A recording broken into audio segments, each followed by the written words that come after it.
नमस्कार दोस्तों। समान अध्ययन के अंतर्गत यूपीपीसीएस मुख्य परीक्षा के प्रथम प्रश्न पत्र एवं आईएएस के समान अध्ययन की मुख्य परीक्षा में एवं प्री परीक्षा में साथ ही साथ सहायक कुल सचिव की परीक्षा में पर्यावरण पर एक प्रश्न आता है और ये प्रश्न 50 शब्दों में, 100 शब्दों में, 200 शब्दों में हो सकता है। तो आज हम पर्यावरण के पर ग्लोबल वार्मिंग का डिस्कशन करेंगे। ग्लोबल वार्मिंग का तात्पर्य पृथ्वी के औसत तापमान में हो रही दीर्घकालिक वृद्धि से है। ग्लोबल वार्मिंग का आशय है कि पृथ्वी के तापमान में लगातार वृद्धि होना, और यह वृद्धि ग्रीन हाउस गैसों के बढ़ते उत्सर्जन के कारण हो रहा है। क्योंकि जब ये उत्सर्जन होता है ग्रीन हाउस गैसेस का, ये गैसें कौन कौन सी है? Carbon dioxide, methane, nitrous oxide, hydrofluorocarbon और क्लोरोफ्लोरोकार्बन, ये आपके ग्रीन हाउस गैसें हैं। अगर ग्रीन हाउस गैसों के बारे में पूछे तो आप टिप्पणी लिख देंगे, नीचे आपके बारे में बताया जा चुका है कौन कौन सी ग्रीन हाउस गैसें हैं। जो ये ग्रीन हाउस गैसें हैं, इनका जब उत्सर्जन बढ़ता है और तो वायुमंडल में जो मौजूद गैसें होती हैं, ये ग्रीन हाउस गैसें हैं, ये सूर्य की किरणों को अवशोषित कर लेती हैं। और ये गैसें जब अवशोषित कर लेंगी तो इन गैसों, चूँकि हमारे वायुमंडल में है, तो इन गैसों का प्रभाव हमारी पृथ्वी के तापमान वृद्धि में पड़ता है। नहीं तो होता क्या है, अगर ये गैसें कम होंगी, इन गैसों का उत्सर्जन कम होगा, तो जो हमारा सूर्य की किरणें हैं, अल्ट्रावायलेट किरणें, वो अवशोषित नहीं हो पाएंगी और अपना रिफ्लेक्ट हो जाएंगी वायुमंडल से। लेकिन ये जो हमारी गैसें हैं, ये बाहर नहीं निकलने देती, और जिसके कारण हमारे पृथ्वी का तापमान बढ़ता है।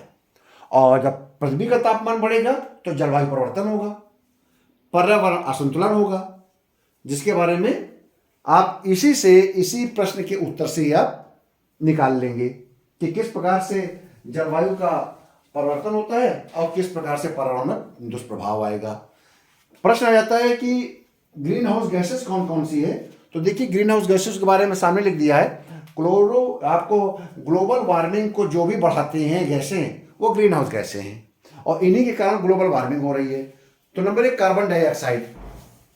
प्री पेपर में आता है कि सबसे अधिक कौन सी आपका ग्लोबल वार्मिंग को बढ़ाने वाली गैस है, या वायुमंडल में सबसे अधिक गैस कौन सी है, या आपका आ सकता है कि जो आपका ग्लोबल वार्मिंग को प्रभावित करने वाली जो ग्रीन हाउस गैस है वो कौन सी है, किसकी मात्रा सबसे अधिक है।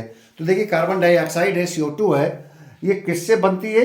ये जीवाश्म ईंधन जलाने से, पेट्रोल, डीजल, इनसे जलने से, वनों की कटाई होने से। वनों की कटाई होगी तो कार्बन डाइऑक्साइड ज़्यादा से ज़्यादा हो जाएगी, क्योंकि आपके वनों के अधिक से अधिक वन हमको ऑक्सीजन देते हैं। और तीसरा है औद्योगिक प्रक्रियाएं। औद्योगिक प्रक्रियाओं के कारण CO2 अधिक से अधिक होगा। इसका प्रभाव क्या है? ये वातावरण में 100 से 300 वर्ष तक रहते हैं। अब समझ लीजिए, जितना ये संख्या बढ़ती जाएगी, जितना इसकी मात्रा बढ़ती जाएगी, कितने साल तक बने रहेंगी ये। और इसका योगदान पूरे वायुमंडल में 76% है। मीथेन, CH4, प्री परीक्षा में आता है कि मीथेन किस काम में सबसे अधिक निकलता है। तो कृषि में, पशुपालन में। कृषि में क्या? आपके चावल में, धान में जिसे कहते हैं। पशुपालन में प्राकृतिक गैस के उत्सर्जन में मीथेन निकलता है।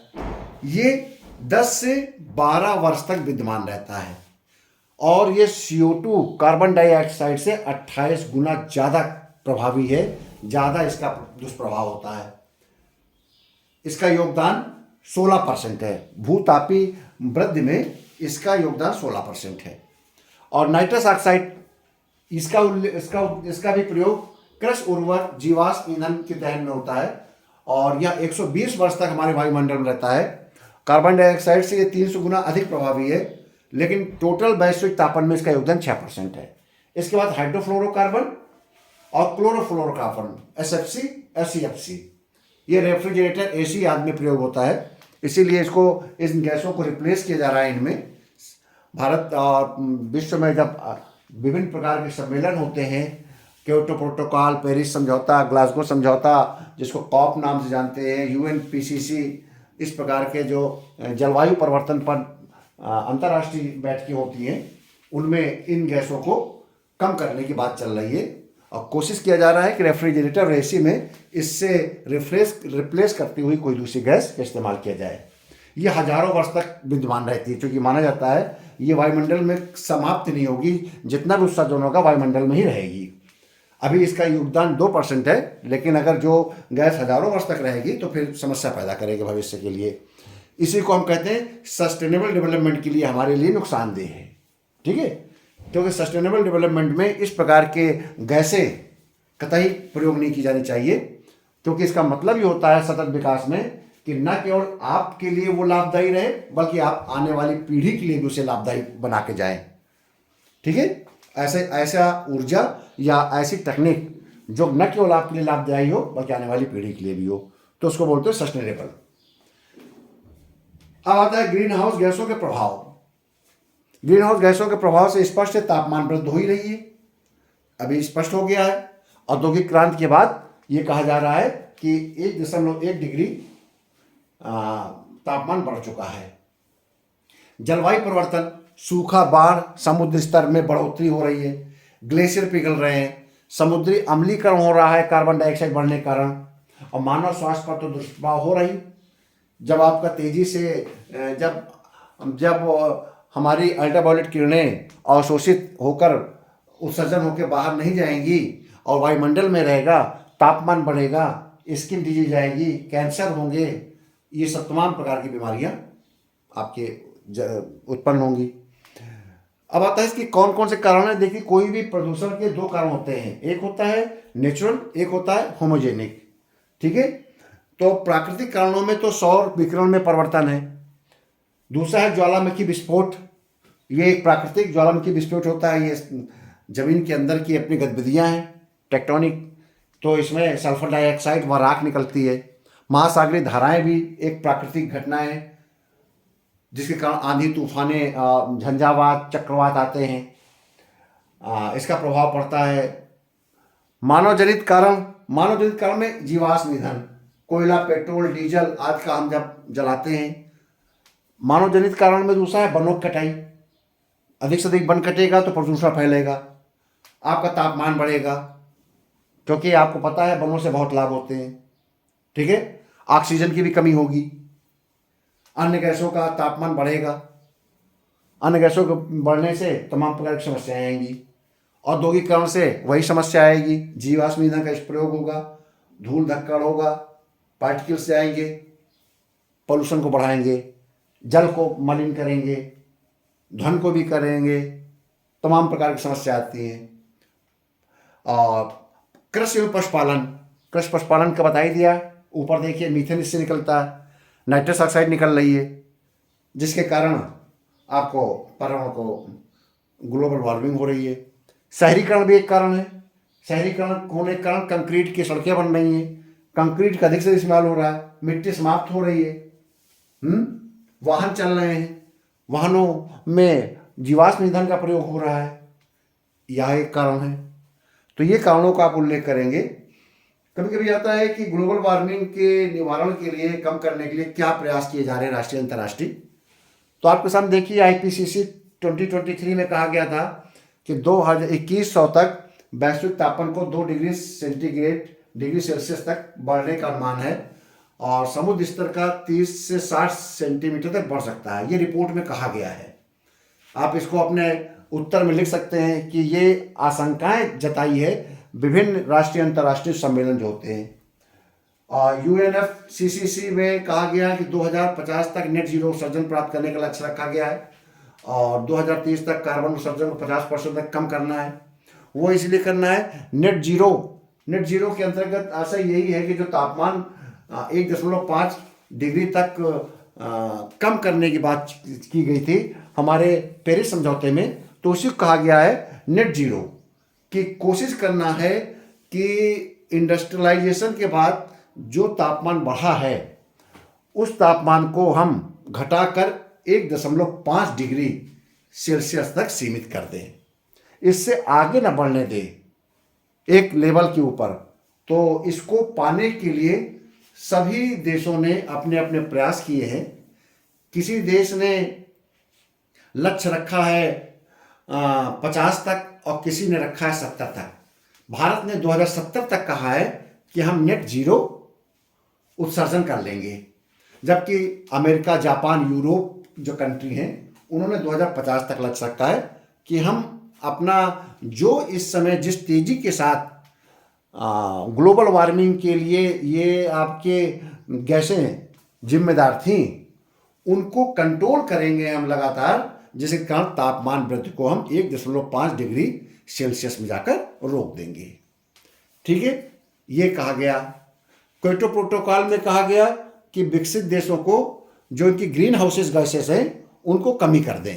ये क्योटो प्रोटोकॉल पहली बार 97 में लक्ष्य रखा गया था, ग्रीन हाउस गैसेस पर नियंत्रण रखने की बात की गई थी।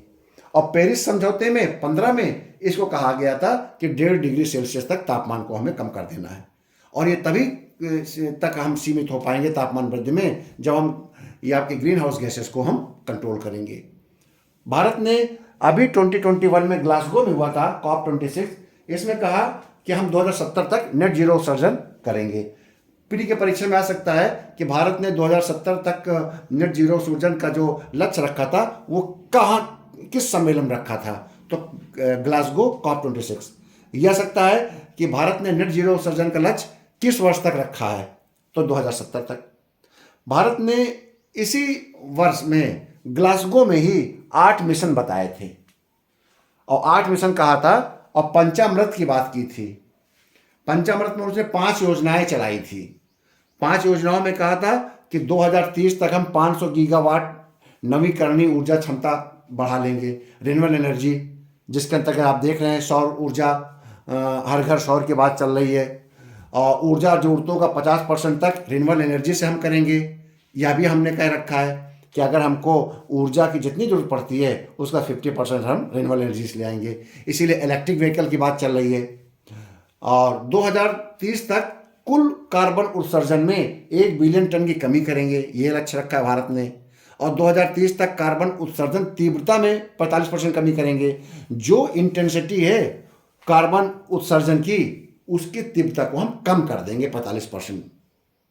ठीक है, यानी कि हम उसके जगह पर रिन्यूएबल एनर्जी का इस्तेमाल करने लगेंगे तो तीव्रता कम हो जाएगी और 2070 तक नेट जीरो का लक्ष्य हम प्राप्त कर लेंगे। ये पंचामृत हैं भारत सरकार के, जो भारत के प्रधानमंत्री श्री नरेंद्र मोदी जी ने प्रस्तुत किया था ग्लासगो 2021 में पंचामृत रणनीति को। ठीक है, भारत सरकार ने 8 योजनाएं चलाई, 8 मिशन रखे। ये 8 मिशन में देखिएगा, राष्ट्रीय सौर मिशन, राष्ट्रीय ऊर्जा दक्षता मिशन, राष्ट्रीय सतत कृषि मिशन, राष्ट्रीय जल मिशन और राष्ट्रीय वानिकी मिशन, राष्ट्रीय हिमालयी पारिस्थितिकी तंत्र मिशन और जलवायु परिवर्तन एवं मानव स्वास्थ्य मिशन। इसके अलावा राष्ट्रीय शहरी स्थिरता मिशन। ये नामों से लग रहा है कि एक पर्टिकुलर क्षेत्र, राष्ट्रीय सौर का मतलब सौर ऊर्जा को बढ़ावा देना है। राष्ट्रीय ऊर्जा दक्षता मिशन मतलब हमको एनर्जी एफिशिएंसी पर बल देना है। राष्ट्रीय सतत कृषि मिशन सस्टेनेबल एनर्जी पर बात करना है। सस्टेनेबल एनर्जी वही एनर्जी होगी जिस एनर्जी से आने वाली पीढ़ी को नुकसान न पहुंचे, इस प्रकार से कृषि को करो। राष्ट्रीय जल मिशन जल संरक्षण की बात करता है। राष्ट्रीय वानिकी मिशन ग्रीन एनर्जी की बात करता है, ग्रीन फॉरेस्ट्री की बात करता है, ग्रीन इंडिया की बात करता है। इसीलिए इसको बोलते हैं gym, GIM, green India mission, इसको कह दे सकते हैं। राष्ट्रीय हिमालयी पारिस्थितिकी तंत्र मिशन, ये नेशनल मिशन फॉर आपका स्ट्रेटेजिक हिमालयन इकोसिस्टम। ठीक है, राष्ट्रीय जलवायु परिवर्तन और मानव स्वास्थ्य मिशन, इसको हम NMS KCC से जानते हैं। राष्ट्रीय शहरी स्थिरता मिशन, और यह भी इकोसिस्टम सस्टेनेबिलिटी की बात करता है। स्थिरता का मतलब ये शहरों के जलवायु अनुकूलन एवं टिकाऊ बनाने की बात करता है।